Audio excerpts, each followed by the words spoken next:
Батыс Қазақстан, орталық Қазақстан, солтүстік Қазақстанда тегіс жерлерге орналасады.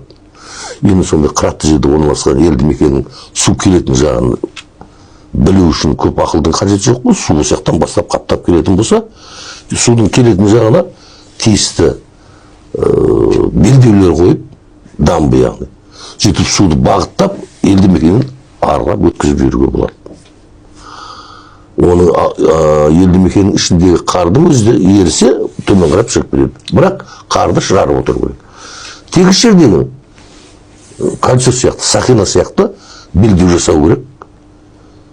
Енді қарасаңыз, барлық жерде ағын сондай тасқын су кетіп жатыр дегенде тереңдігі 1 метр, 1,5 метрден аспайды. Яғни 1,5 метрден деңгейінде жаңағыдай су тоспаларын қойып отырсақ, белдеулерді қойып отырсақ, сөйтіп бұны айналдырып өтіп кететін мүмкіншілік жасайтын болсақ, біз осы көп деген мәселенің көбісі болмайтын еді.